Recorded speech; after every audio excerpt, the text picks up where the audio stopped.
Terima kasih untuk Anda yang masih bergabung bersama dengan kami dan ke informasi selanjutnya pemirsa, di mana sektor jasa Jepang kembali menguat di Juni 2025. Data terbaru Aujibun Bank menunjukkan indeks PMI jasa naik jadi 51,7, tumbuh 3 bulan berturut-turut.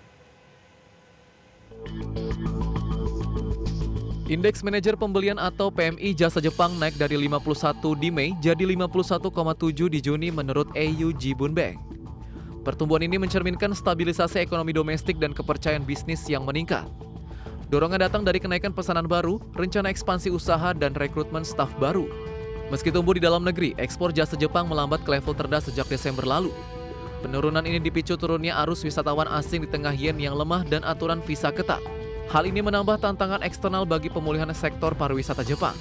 Di sisi harga, inflasi biaya input seperti tenaga kerja dan energi mulai mereda dalam 6 bulan terakhir. Namun perusahaan tetap menaikkan harga output dalam laju tercepat sejak April tahun lalu.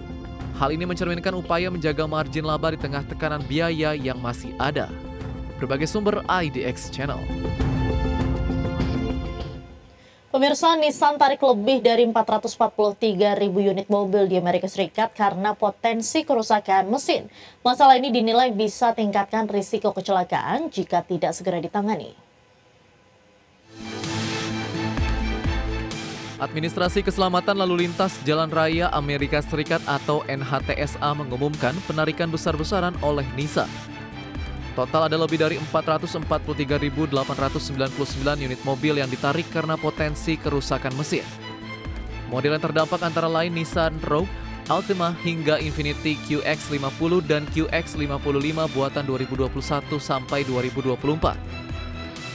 Masalah ditemukan berupa kerusakan internal mesin yang bisa mengganggu kinerja kendaraan atau menyebabkan mogok mendadak. NHTSA menyebut ini bisa tingkatkan risiko kecelakaan meski belum ada laporan korban sejauh ini. Penarikan dilakukan sebagai langkah pencegahan usai banyak laporan soal mesin berhenti di tengah jalan. Adapun Nissan mulai menghubungi para pemilik kendaraan terdampak untuk inspeksi dan perbaikan gratis. Konsumen diminta segera membawa mobil ke dealer resmi untuk pengecekan dan penggantian komponen mesin jika diperlukan. Penarikan ini disebut sebagai bentuk komitmen Nissan terhadap keselamatan dan kualitas produk. Berbagai sumber IDX Channel.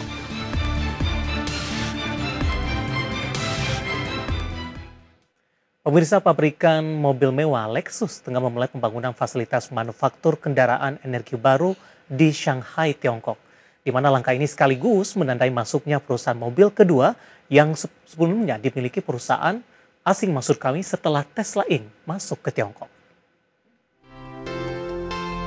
Pabrikan mobil mewah Lexus tengah memulai pembangunan fasilitas manufaktur kendaraan energi baru di distrik Jinshan, Shanghai, Tiongkok, di mana langkah ini sekaligus menandai masuknya perusahaan mobil kedua yang sepenuhnya dimiliki perusahaan asing di Shanghai setelah Tesla Inc. milik Elon Musk.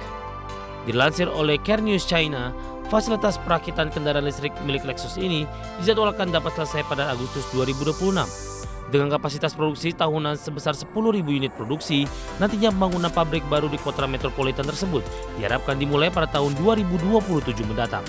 Sebagai informasi, Lexus New Energy Co. Ltd memiliki modal terdaftar sebesar 107,1 miliar yen atau sekitar 11,9 triliun rupiah dan mencakup total area kawasan sekitar 1,13 juta meter persegi atau lebih besar dari pabrik Tesla di Shanghai seluas 860.000 meter persegi. Sebelumnya Tesla mulai membangun Gigafactory Shanghai pada Januari 2019 dan mengirimkan kendaraan Model 3 buatan Tiongkok pertamanya kurang dari setahun kemudian, yakni pada Desember 2019. Di mana melalui investasi tersebut, manajemen Lexus berharap dapat mempercepat transformasi listrik dan kendaraan cerdas yang lebih cocok untuk pasar domestik dan internasional negeri tirai bambu. Bagi sumber ada Pemirsa, produsen otomotif Volvo mencatat penurunan penjualan sebesar 12% secara tahunan di bulan Juni 2025. Adapun penjualan Volvo di wilayah Eropa tercatat menurun 14% secara tahunan.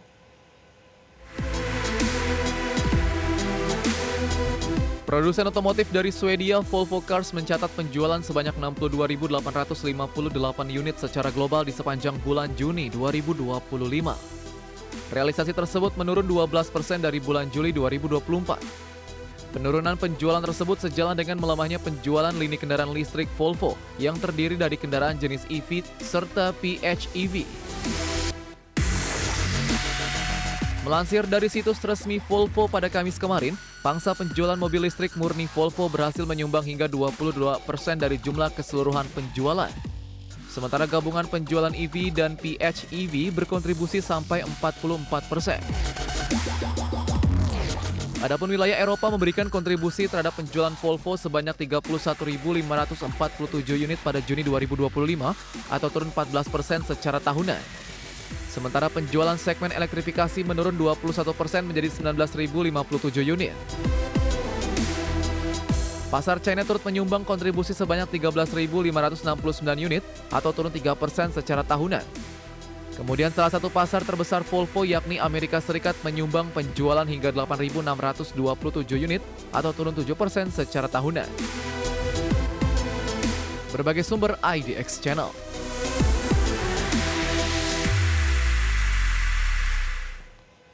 Perusahaan teknologi Microsoft kembali melakukan pemutusan hubungan kerja terhadap 9.000 karyawan sebagai upaya untuk menekan biaya operasional perusahaan.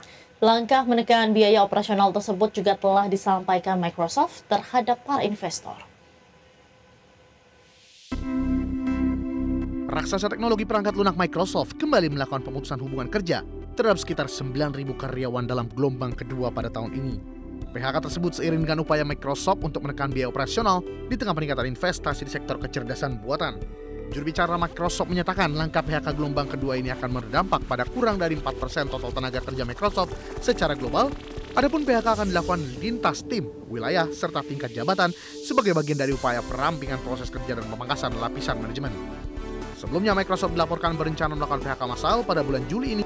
Ia akan menyasar divisi penjualan serta divisi lain termasuk Xbox. Gelombang pemutusan hubungan kerja pada Juli ini menyusul langkah PHK sebelumnya pada Mei 2025 yang berdampak pada 6.000 karyawan terutama di divisi produk dan rekayasa teknis. Microsoft sendiri telah menggelontorkan dana hingga puluhan miliar dolar Amerika untuk mengembangkan pusat data dan teknologi kecerdasan buatan dan berjanji kepada investor untuk mengendalikan pengeluaran ke depan. Berbagai sumber IDX Channel.